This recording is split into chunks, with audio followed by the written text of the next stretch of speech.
When fire meets ice. The water hit Dara before she could move. It wasn't boiling. Not quite.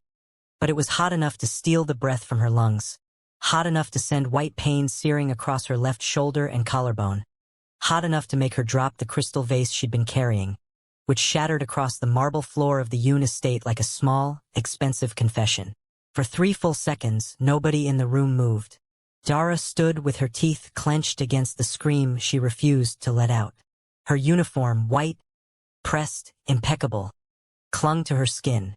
The tea, because that's what it was, Mrs. Yoon's afternoon tea, darkened the fabric to a deep amber stain spreading from her shoulder to her ribs. Then Myri Yoon set down the empty porcelain cup. Slowly, deliberately, the way a judge sets down a gavel. "You walked into me," she said. Her voice was the most frightening part of her. Not loud. Never loud. Myri Yoon was 61 years old, small-boned, dressed in a cream Chanel blouse that probably cost more than Dara's monthly wage. Her silver hair was pinned without a single strand out of place. Her face, barely lined despite her age, revealed nothing.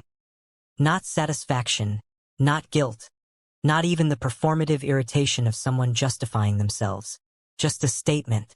"You walked into me," as though the hot liquid on Dara's skin was a matter of physics, not cruelty.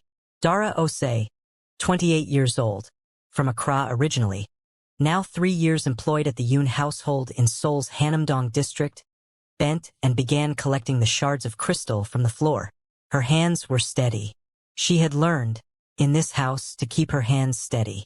"I'm sorry, ma'am," she said quietly. "I'll replace the vase." "You cannot replace that vase." Myri turned toward the window.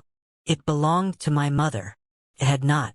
Dara had dusted that vase every week for 3 years. She had researched it once idly out of professional diligence. It was a department store piece, purchased in 2019. But she said nothing. She gathered the pieces. She kept her breathing even. Behind her, somewhere in the vast architecture of the house, a door opened. Footsteps. Deliberate, unhurried. The kind of footsteps that a house pays attention to. "Mother." The voice was low. Korean, but with something flattened in it. The accent of a man who had spent years making himself unreadable. Dara did not look up from the floor. She didn't need to. She knew exactly who had walked in, knew the precise weight of his presence, the way you know a change in weather before it arrives. Yoon Seo-jun, the only son. The reason the Seoul underworld spoke quietly and the police looked the other way. She kept her eyes on the broken crystal, her shoulder still burning. And she told herself, as she told herself every single day, that she felt absolutely nothing at all. Have you ever had to hold yourself completely still when everything inside you wanted to react? Tell me about it in the comments below. Seo-jun didn't look at the stain on Dara's uniform immediately. He looked at his mother first. That was the thing people misunderstood about him. They expected a man who led the Yoon syndicate, who controlled 3 legitimate construction firms, 2 shipping lines, and a network of arrangements that Seoul's prosecutor's office had tried and failed to unravel for a decade, to walk into a room and dominate it loudly, to demand, to intimidate through volume. Instead, Seo-jun simply looked at his mother and waited. Myri met his eyes without flinching. She had never flinched from him, not even when he was 19 and had come home with blood on his jacket for the first time. Not even when he'd buried his father and taken the organization's ledgers from the old man's desk before the funeral flowers had wilted. "The maid was careless," Myri said. "I see that something spilled," Seo-jun replied. A careful distinction. Dara, still crouched over the crystal fragments, registered it with the small, private part of herself she kept locked away from this household. He hadn't agreed with his mother. He hadn't disagreed either. He had simply declined to confirm her version of events. She placed the last shard into her palm and stood. "I'll get a cloth for the floor, sir," she said, addressing the middle distance between them, the way she trained herself to do. This time, Seo-jun did look at her. Not at the stain, at her face, her jaw, the particular quality of her stillness. "Go take care of your shoulder first," he said. It wasn't warmth exactly. It was precision. He had noticed the burn, assessed it, and issued a practical correction. That was all. I'm fine, sir. That wasn't a question. Dara held his gaze for exactly 1 second longer than was professionally appropriate, then looked away and left the room. She treated the burn in the small staff bathroom on the ground floor, running cool water over her shoulder and collarbone until the worst of the heat subsided. The mirror above the sink showed her own face. Angular, dark-skinned, composed, and she studied it the way she sometimes did when she needed to remember who she actually was outside of this house. Dara Osei had a degree in hospitality management from the University of Ghana. She had come to Seoul following her aunt, who had built a quiet life here over 20 years. She had taken the Yoon position because it paid exceptionally well, because she spoke functional Korean, and because she had believed at 25 that she could manage anything for long enough to save what she needed to save. She had not anticipated Seo Joon. Not his coldness, she had expected that. She had not anticipated the specific way he noticed things. Small things. The way he had, 6 months ago, quietly ensured her contract included proper medical coverage. The way he never, in 3 years, had once called her the maid to her face. She pressed a cool cloth to her shoulder and exhaled. Absolutely nothing, she reminded herself. The cloth came away faintly pink. The envelope appeared on Dara's bed that evening. No name on the front. Just a small rectangular thing, cream-colored, the kind of stationery that didn't come from a convenience store. She picked it up carefully, the way you handle something that hasn't declared its intentions yet. Inside was a medical referral slip. A dermatology clinic in Gangnam, private, the kind with frosted glass doors and no visible pricing on their website. The appointment was already scheduled. Tomorrow, 10 a.m. Her name spelled correctly, which shouldn't have been remarkable but somehow was. There was no signature. Dara sat on the edge of her narrow bed in the staff quarters and looked at the slip for a long time. Outside her small window, Hanam-dong glittered with the particular arrogance of Seoul money at night. She could hear, distantly, the sound of Myri's television. One of those historical dramas the older woman watched with intense, humorless focus. She thought about refusing the appointment. She thought about it seriously, the way she thought about most things in this house, carefully with full awareness of consequences. Accepting felt like allowing something, like permitting a door to open that she'd worked very deliberately to keep closed. But her shoulder ached beneath the thin gauze she'd applied, and she was 28 years old, and she was not, when it came down to it, foolish. She kept the appointment. She returned to find the house in a particular kind of tension. She recognized it immediately, had learned to read the Yoon household the way sailors read weather. The staff moved slightly faster than usual. The housekeeper, a quiet woman named Mrs. Beck, avoided eye contact in the corridor. 2 black vehicles were parked in the inner courtyard that hadn't been there this morning. Visitors, then.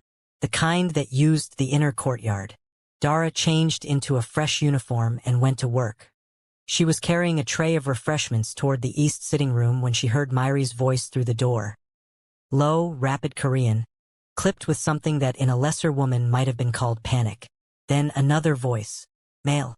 Unfamiliar. Slow and deliberate, with a particular quality that made Dara's steps slow instinctively. She understood enough Korean for the words that reached her through the door. The son. The succession. A marriage arrangement. The Hwang family.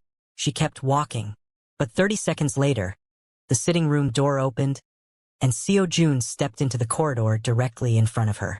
They both stopped. He was in a dark suit, no tie, the top button open. There was something in his expression she hadn't seen before. Not quite anger, something quieter and more dangerous than anger. Something that looked, if she was honest with herself, like a man who had just been told the shape of a cage. His eyes dropped to her shoulder briefly. How was the appointment? He asked. Dara stared at him. You left no name, she said. No, he agreed. Why? He looked at her for a long moment, the corridor quiet between them, the distant sound of his mother's agitated Korean leaking under the door. Because you would have refused it, he said simply.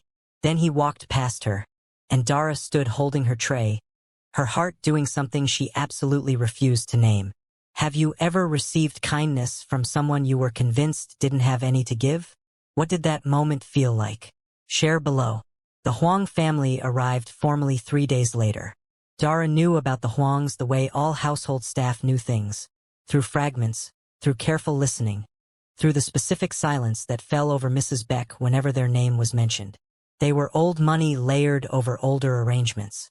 A daughter, Huang Yizio, 26, educated in Switzerland, photographed at charity galas with the practiced ease of someone raised to be decorative and dangerous simultaneously. She arrived in a white dress that was almost aggressively appropriate. Dara served tea. This was her job. She moved through the sitting room with the invisibility that domestic work required, present enough to be useful, absent enough to be forgotten. She poured. She replenished.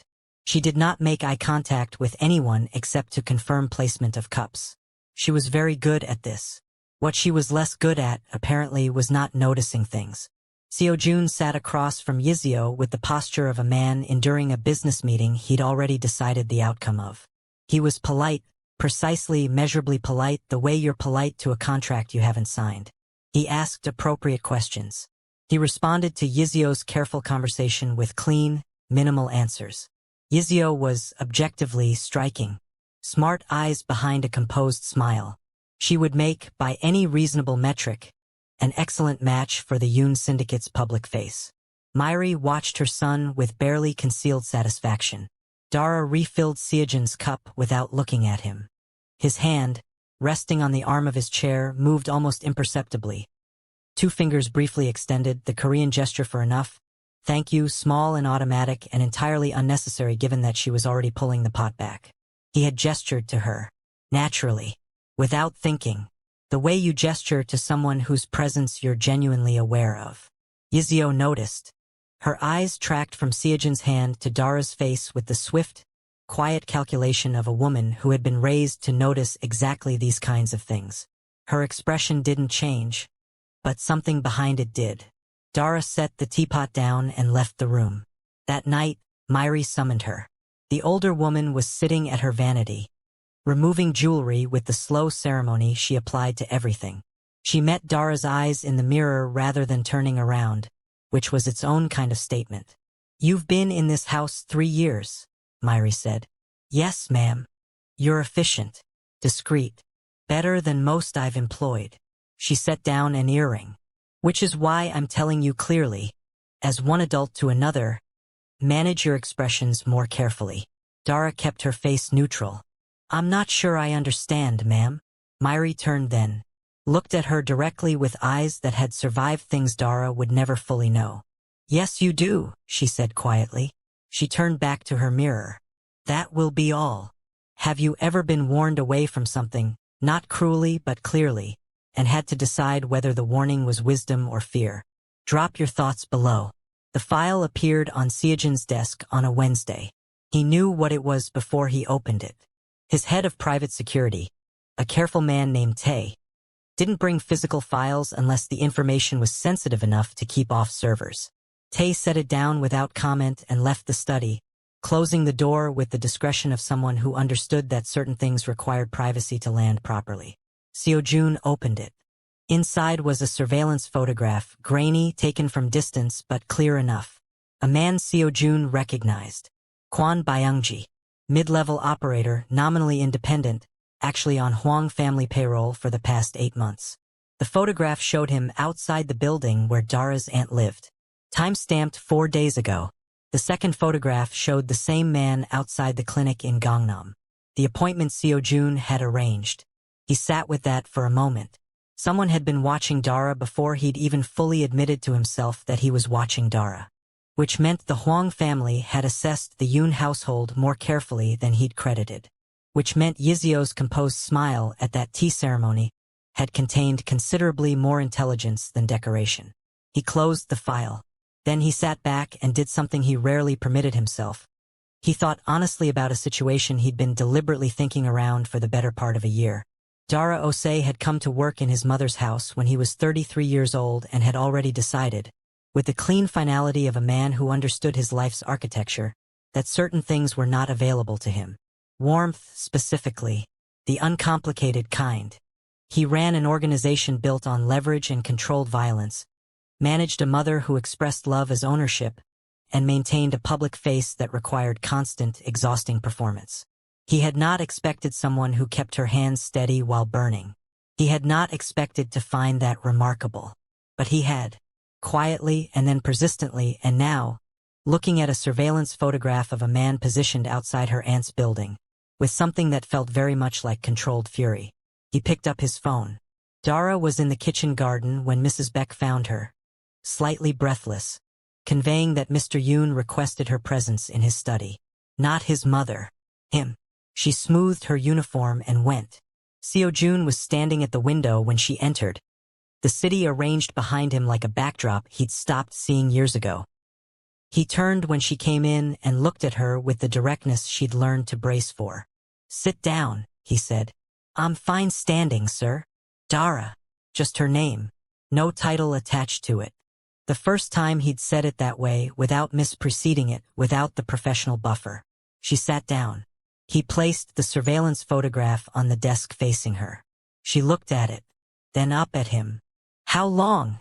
she asked quietly. "Recent," he said. "But intentional." The room held the particular silence of two people absorbing the same information from very different angles. Dara looked at the photograph again. The building she visited every Sunday, her aunt's unremarkable front door, and felt something cold move through her that had nothing to do with fear for herself. "My aunt," she said, "is being moved tonight," Seo-jun said. "Safely. She won't know why." Dara looked up at him. For the first time in 3 years, she didn't look away. If someone quietly protected you before you even knew you needed protecting, what would that reveal to you about them? Tell me in the comments. Myri found out about the aunt within 48 hours. Seo-jun hadn't told her. He hadn't needed to. His mother had maintained her own intelligence network inside the household for 30 years, long before he'd taken the organization's reins, and she hadn't dismantled it simply because her son was now in charge. If anything, she'd refined it. She came to his study on a Thursday morning without knocking. "You moved the maid's relative," she said. Seo-jun didn't look up from his desk. "Good morning, mother." "Don't." She closed the door behind her. "Don't perform calmness at me. I taught you that technique." He set down his pen then, looked at her. She was dressed impeccably as always, but there was something underneath her composure today. Not quite distress, something older than distress. Something that looked, if he examined it honestly, like fear wearing the costume of authority. "The Huang family placed surveillance on a member of our household staff," he said. "I responded appropriately." "You responded personally," Myri said. "There's a significant difference." Silence. "She is an employee, Seo-jun. A good one. I'll grant her that. But she is not." Myri stopped. "Reorganized. The Huang alliance is not decorative. Do you understand what Yizio's family controls in Busan? The port arrangements alone. I'm aware of the port arrangements. Then be aware of what you're risking." Her voice dropped. "And be aware that I will not allow this household to be destabilized by a sentiment." She left without waiting for his response. Dara heard about the conversation through Mrs. Beck, who told her with the gentle, apologetic delivery of someone handing over bad news they wish they could keep. That same afternoon, Myri called Dara to the sitting room. She didn't offer her a seat. "I'm going to be direct with you," Myri said, standing at the window in almost the exact position her son favored, which Dara noted with a distant, inappropriate clarity. "I respect directness in staff. It saves time." "Yes, ma'am. I'm increasing your severance package to 18 months' salary." Myri turned.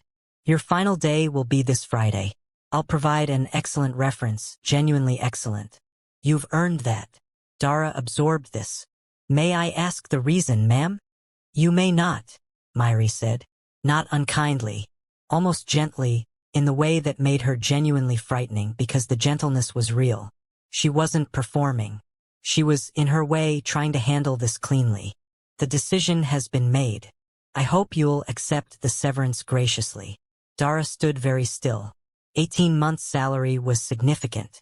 It was, practically speaking, generous. It was also, unmistakably, the price of disappearing without complication.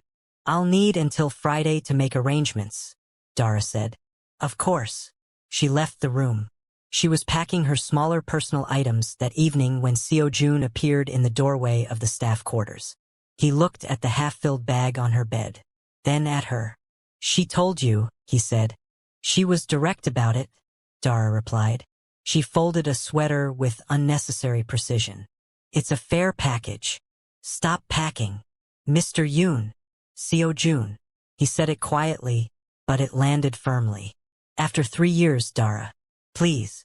She stopped folding, held the sweater, looked at him across the small, plain room that had been her private space inside this enormous, complicated house, and felt something she'd been carefully, diligently, professionally suppressing rise to the surface with the unhurried certainty of water finding its level.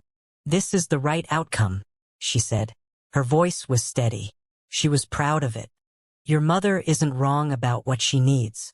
The Huang alliance is real. What you'd be sacrificing. I haven't offered anything yet, he said. You moved my aunt. That was security. You scheduled a medical appointment. That was basic. Seo-jun. His name in her mouth for the first time. She watched something shift in his expression. Swift, unguarded, gone in a moment. I know what this house is. I know what your life requires. I'm not asking you to explain yourself to me. Then stop explaining yourself to me, he said. She looked at him. He looked back. Outside, Seoul continued its indifferent glittering, and inside the small room with its narrow bed and single window, 2 people stood on opposite sides of a decision that hadn't fully been made yet, both of them entirely aware that Friday was coming. I don't know what you want from this, Dara said finally. Honestly, neither do I, Seo-jun admitted. It was, she realized, the most honest thing she'd heard in 3 years inside this house. She set the sweater down. Thursday arrived the way difficult days always do ordinarily. Dara made breakfast. She pressed Myri's blouse. She arranged fresh flowers in the east corridor, white chrysanthemums that she'd specifically ordered 3 days ago before any of this had shifted, which now felt like a message from a version of herself who hadn't yet understood the situation fully. She worked with complete professionalism, and she thought about her aunt, relocated now to a clean apartment in Mapo district that she believed was simply a better housing arrangement facilitated by her building's management. She thought about the surveillance photograph, the deliberateness of it, the message underneath the message. The Huang family hadn't placed a man outside that building randomly. They had identified the specific pressure point that would make Dara complicated to keep, which meant someone had studied her, which meant she had already, without intending it, become significant enough to study. She carried Myri's afternoon tea to the sitting room at exactly 3 o'clock. Set it down. Turned to leave. Sit down, Dara. She turned back. Myri was watching her with an expression she hadn't seen before.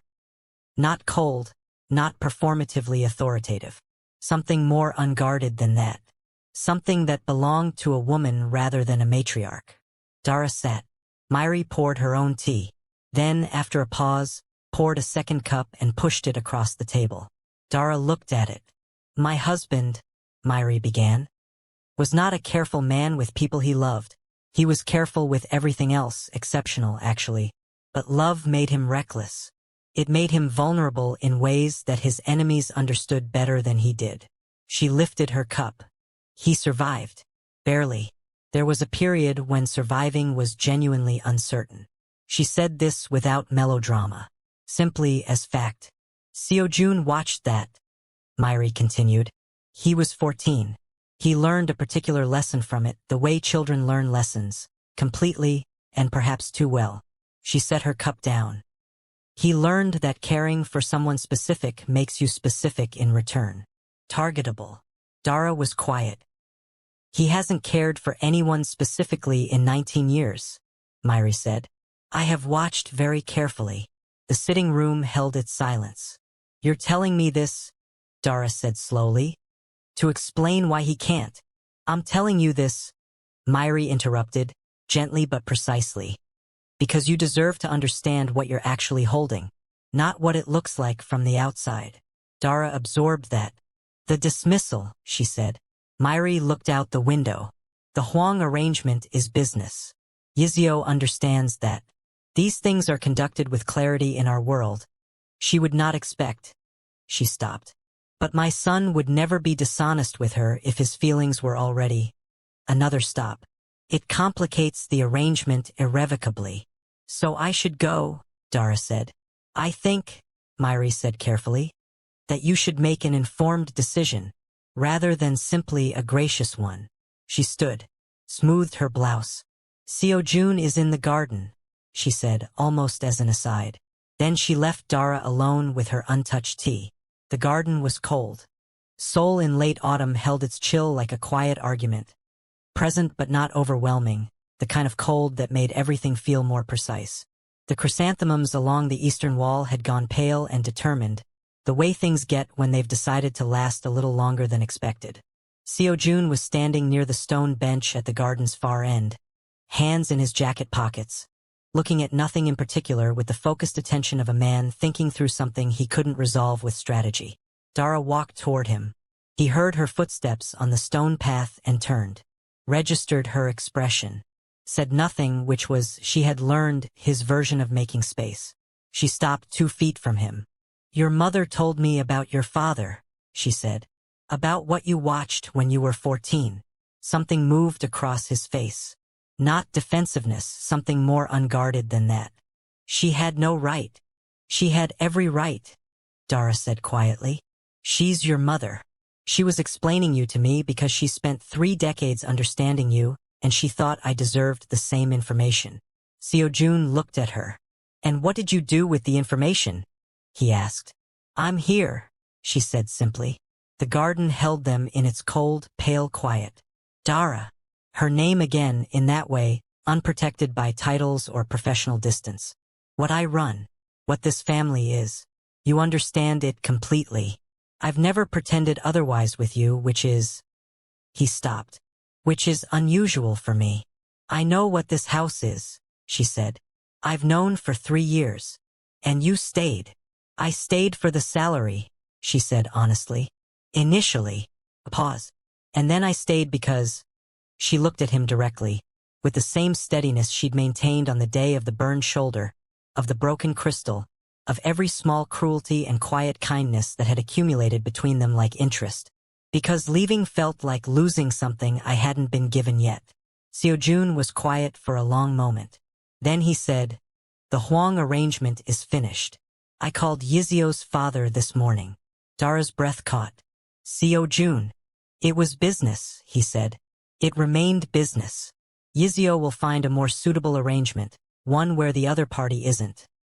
He paused, chose his words with the precision he applied to everything. One where the other party is actually present. Your mother spoke to you in the garden. He looked at her steadily.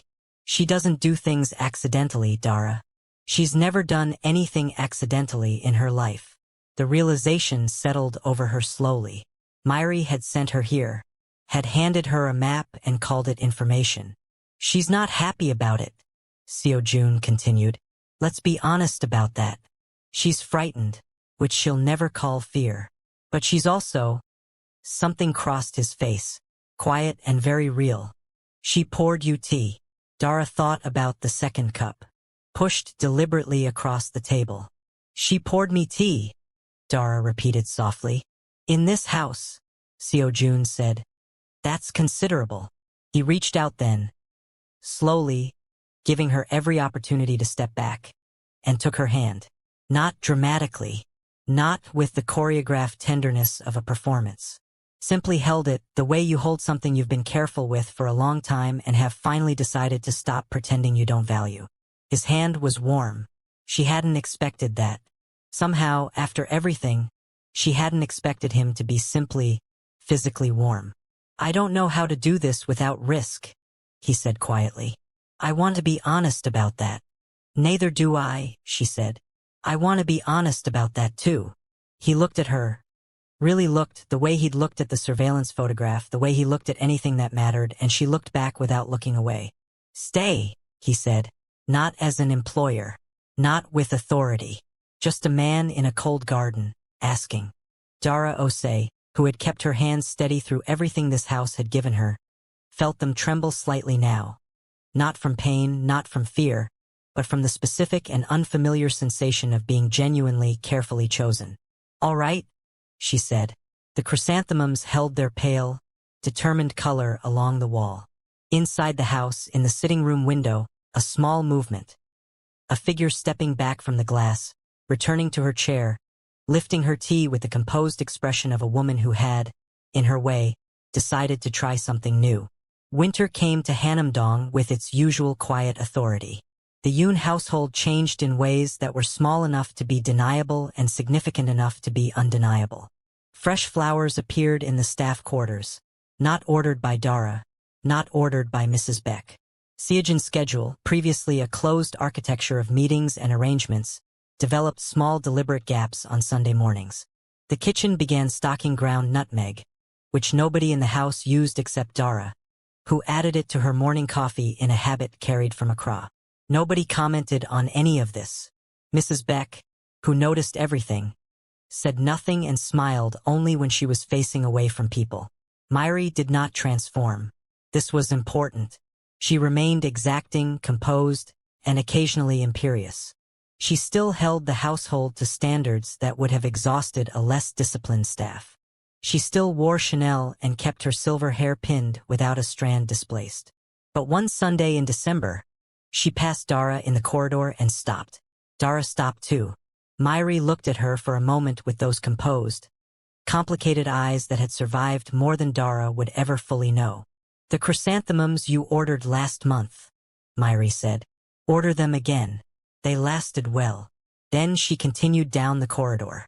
Dara stood for a moment, understanding that she had just received something that Myri Yoon did not distribute casually. Not an apology. Myri would never construct one of those, not in any language.